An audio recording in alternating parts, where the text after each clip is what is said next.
겨자씨 하나 같은 천국이라는 제목으로 말씀을 나누겠습니다.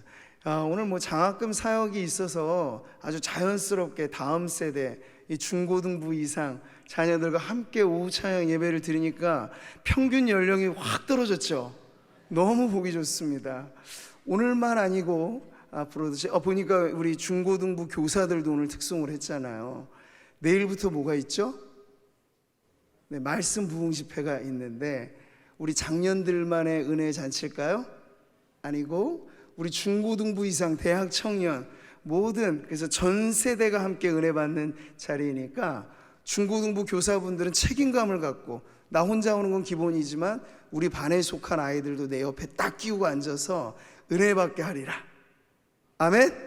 네, 그렇게 우리가 내일부터 5일간의 하나님 정말 천국잔치에 참여하는 여러분 되시기를 바라겠습니다. 윌리엄 블레이크라고 하는 시인의 잘 알려진 순수의 전조에 이런 시가 나옵니다. 이건 교과서에도 나올 만한 유명한 시니까 같이 한번 읽어봐요. 시작. 한 알의 모래 속에서 세계를 보고 한 송이 들꽃에서 천국을 보라. 손바닥 안에 무한을 거머쥐고 찰나 속에서 영원을 보라. 여러분, 한 알의 모래, 들꽃 한 송이, 이건 뭐죠? 지극히 작은 것입니다. 근데 이 지극히 작은 것이기에 보통의 사람들은 소홀히 여기죠.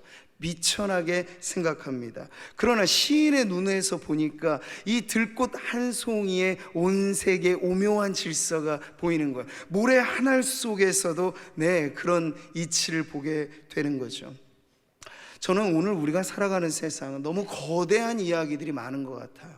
늘 매스컴을 통해서 우리가 듣는 건 정치니 경제니 세계 돌아가는 일이니, 근데 실제로 우리가 구미라고 하는 이 땅, 이 지역에 몸담고 살아갈 때 우리의 현실의 이야기가 뉴스에 나오는 일은 별로 없어요.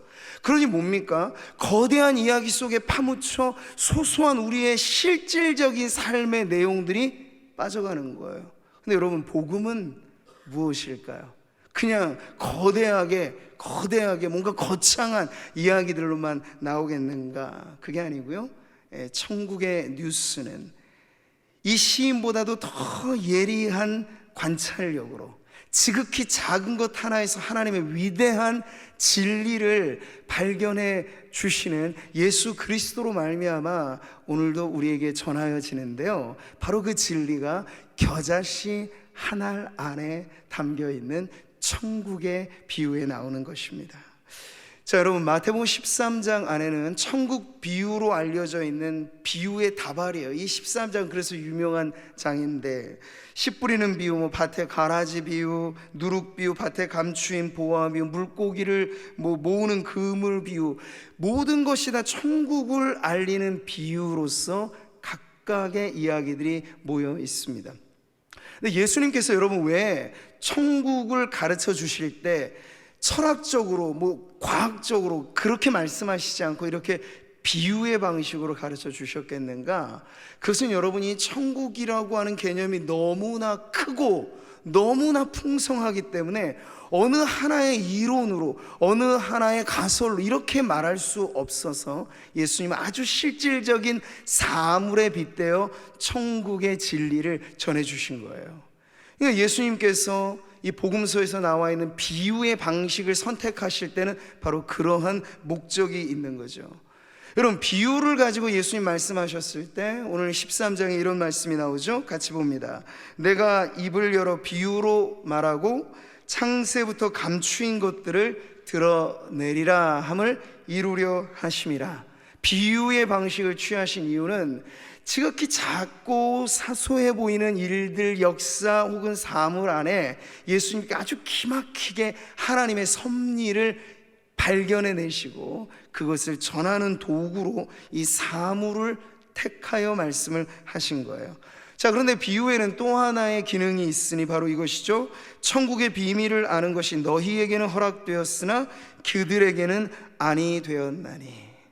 비유의 방식은 어린아이가 들어도 깨우칠 만한 방식인데, 나는 정말 내 머리만 의지하여 살아, 나는 정말 세상의 모든 이치를 다 알아 하고 자신감 있고 교만하게 살아가는 사람은 오히려 그 비유를 통해서 오리무중, 도무지 이게 무슨 말씀인지 모르게 감추는 기능도 이 비유의 목적 중에 하나라는 거예요. 그러니까 겸손한 자에게, 오직 하나님만을 의존하는 어린아이와 같은 자들에게 천국의 비밀을 알려주시고자 주님은 이 비유를 사용하신 거죠.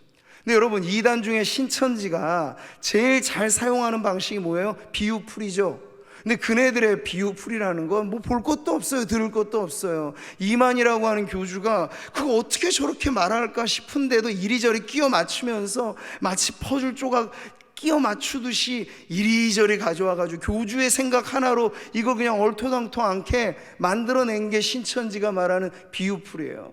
그 신천지 핵심 교리에서 이 비유풀이가 잘못됐다는 것만 알면은 그 모든 교리가 와장창 무너져 버리는 건데, 우리 많은 이들이 성경을 올바르게 배우고 해석하고 적용하는 법을 잘 모르게 되면, 이건 내가 듣도 보도 못한 말씀인데, 우리 교회에서는 이런 얘기 안 하는데, 거기에 솔깃해가지고 귀에 걸면 귀걸이, 코에 걸면 코걸이 식으로 헐토당토 않게 비유풀이하는 그곳에 빠져가는 사람들이 많다는 거예요. 근데 우리는 오늘 천국의 비유가 어떠한 핵심 메시지를 담고 있다는 그 부분에 주목해서 보는 게 매우 중요합니다.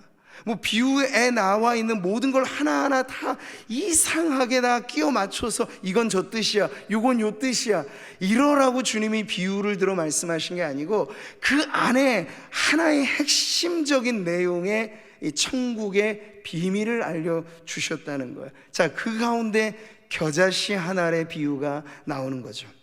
31절입니다. 또 비유를 들어 이르시되 천국은 마치 사람이 자기 밭에 갖다 심은 겨자씨 한 알 같으니. 아멘. 천국은 마치 겨자씨 한 알 같으니. 아시듯이 여러분, 겨자씨라고 하는 건 땅에 뿌려 무언가 거둘 만한 씨앗 중에서는 가장 작은 씨앗에 속해요.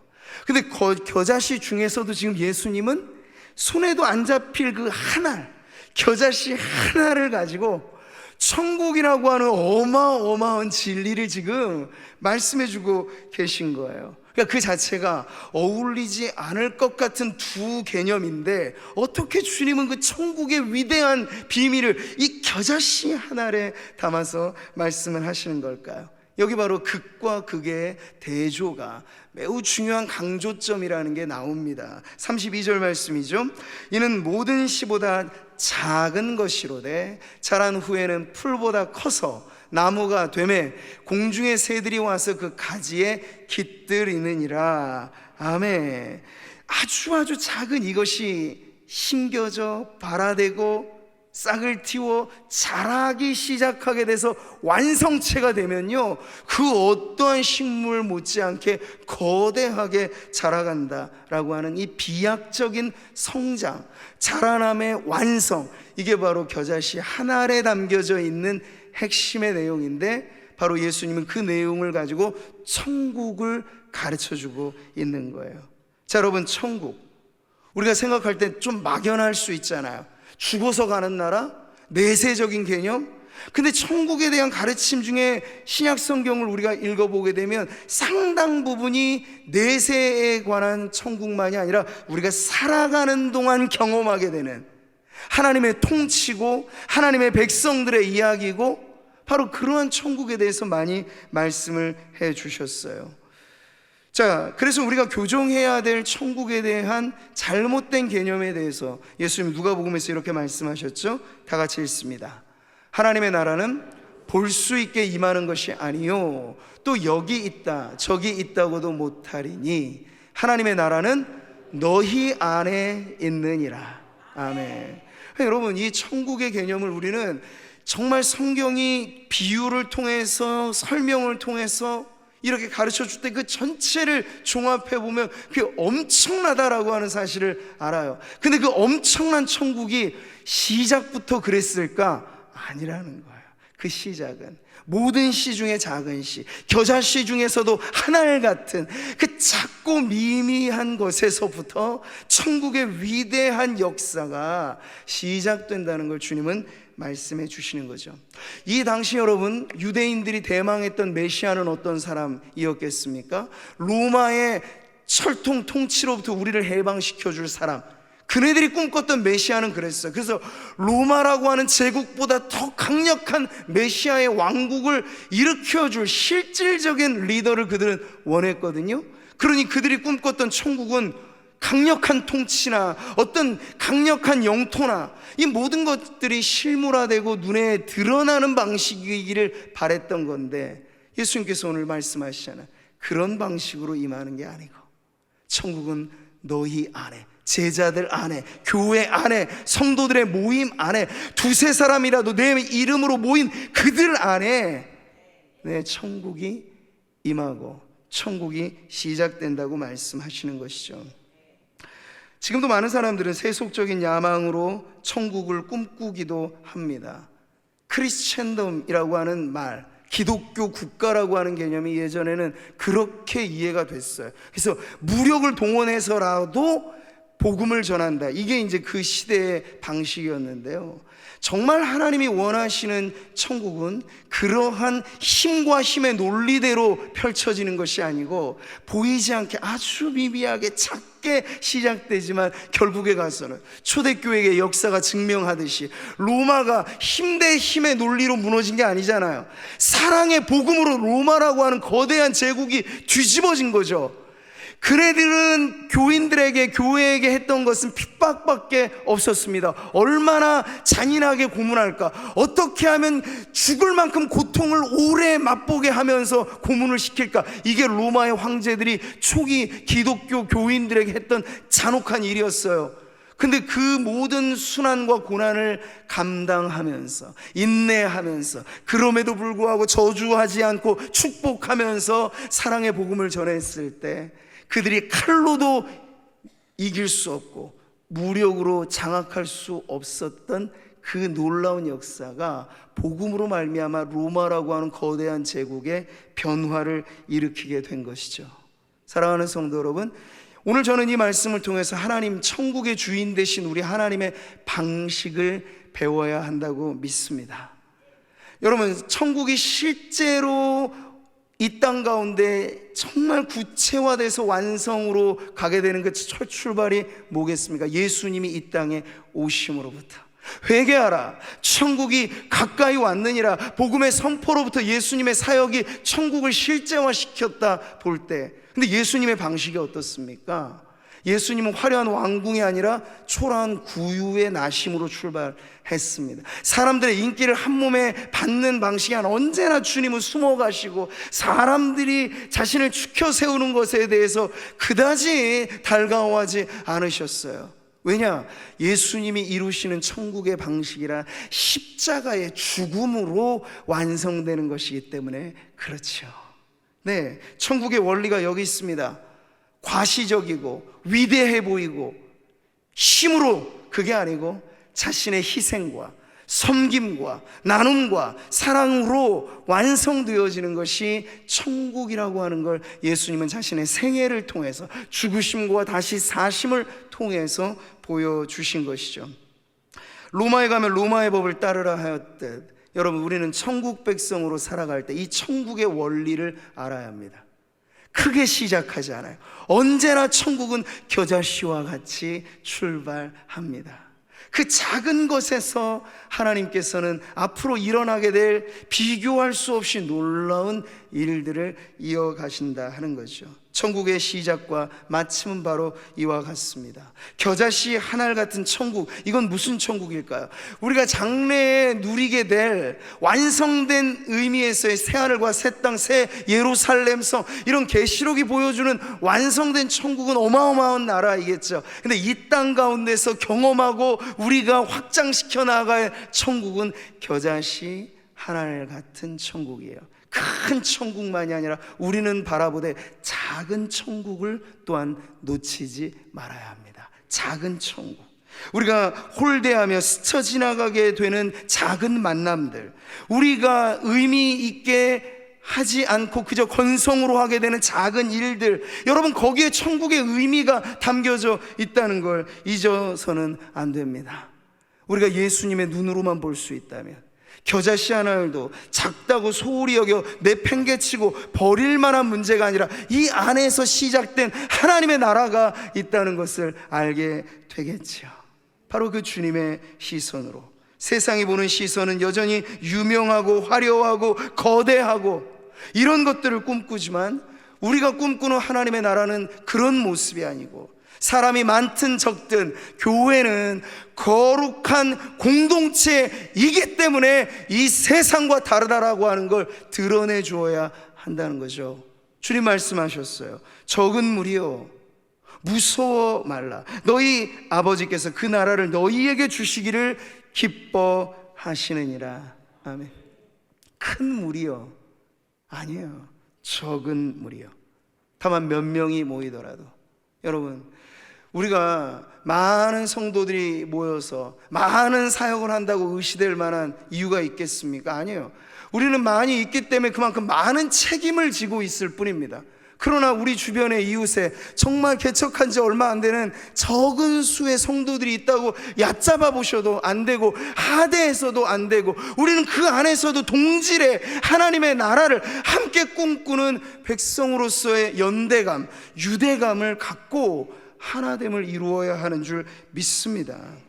작은 천국을 소중히 여겨야 한다는 것이죠. 이제 말씀을 맺겠습니다. 제가 중용 23장을 시간이 날 때마다 이렇게 떠올리고 음미해요. 이건 물론 성경의 진리하고는 다른 교양의 정도에 속하는 내용이겠지만, 이 하나도 우리에게 아주 좋은 가르침이 돼요. 우리 학생들에게는 또 아주 고전의 내용 중에 하나니까 읽어볼 만 하겠죠. 같이 한번 보시면, 작은 일에도, 우리 학생들 한번 큰 목소리로 읽어봐요. 작은 일도 무시하지 않고 최선을 다해야 한다. 작은 일에도 최선을 다하면 정성스럽게 된다. 정성스럽게 되면 겉에 배어 나오고, 겉에 배어 나오면 겉으로 드러나고, 겉으로 드러나면 이내 밝아지고, 밝아지면 남을 감동시키고, 감동시키면 이내 변하게 되고, 변하면 생육된다. 그러니 오직 세상에서 지극히 정성을 다하는 사람만이 나와 세상을 변하게 할 수 있는 것이다. 아멘은 안 하셔도 되는데 동의하신다는 걸로 권사님 제가 이해하겠습니다. 이 동양의 고전이네. 근데 저는 이 내용 안에도 물론 모든 진리는 하나님의 진리라는 말도 있어요. 같은 유사한 점이 있죠. 주님은 지극히 작은 자 하나에게 한 것이 내게 대하여 한 거라고 말씀하셨습니다. 겉으로 보이기에 잘난 사람, 좋아 보이는 사람한테 우리 얼마든지 굽신거릴 수 있어요. 근데 그런 방식이 천국의 방식이 아니고, 오히려 교회 안에 지극히 작아 보이는 한 사람에게 우리가 주님의 마음을 가지고 그 사람에게 할 수 있는 내 정성을 다하여 섬기게 될 때, 주님 말씀 그대로 바로 예수님께 대한 섬김으로 우리 주님은 간주하시겠다 말씀을 하는 것. 제가 오늘 이 말씀을 전하는 이유 중에 하나는, 우리 장학사역을 오늘 하면서 이 정말 사연이 있고 정성이 있는 작은 섬김일 수 있겠습니다만, 이것이 우리 학생들에게 의미 있게 전달되게 되면요, 이 아이들, 우리 자라나는 청년들에게 하나의 비전이 될 수 있는 거예요. 나도 내가 받은 이 물질만이 아니라 이 물질에 담겨져 있는 그 믿음의 선배가 뿌려주었던 그 의미 있는 사랑과 섬김을 마음으로 받게 되면, 우리 여기 장학생, 우리 자녀들이, 친구들이, 청년들이 말이죠, 또 하나의 비전을 품고 그렇게 살아가게 되지 않겠습니까? 어디 이게 장학사역에만 적용될까요? 이제 하반기로 우리의 모든 사역들이 펼쳐지게 됩니다. 목장이며 전도며 선교며 복지, 친교, 모든 우리가 하는 그 사역들, 예배 안내, 찬양대, 새가족, 모든 우리의 섬김은 바로 이런 천국의 원리로 진행되어야 하겠습니다. 작은 일에 충성되어야 큰 일도 주님이 맡겨주십니다. 지금 내가 할 수 있는 일에서의 최선이 하나님의 영광을 위한 가장 좋은 섬김이다 하는 것을 믿으시고, 그냥 보기에 좋아 보이는 다른 누구의 섬김을 부러워하지 않고 내가 할 수 있는 작은 일에서의 섬김에서 하나님의 나라를 빛내는 주역들이 되시기를 축복합니다. 오늘 이 말씀 통해서 오늘의 이 장학사역과 그리고 이제 다음 달부터 펼쳐지게 되는 말씀 부흥 집회 이후에 이 하반기에 가을의 모든 사역들에 임하는 우리 일꾼된 성도들의 마음이 바로 이와 같이, 내가 하는 이 일이 겨자씨 한 알같이 작아 보여도 이것 안에 하나님의 나라의 영광이 담기도록 한다면 장차 이것이 자라고 커가서 완성체의 모습을 보일 때, 그때 하나님께서 주실 그 귀한 칭찬과 그리고 상급이 우리에게 있음을 믿음으로 작은 일에 최선을 다하는 겨자씨 하나의 천국의 이치를 알아 그 천국 백성답게 살아가기로 결단하는 우리 모든 성도님들 되시기를 축복합니다.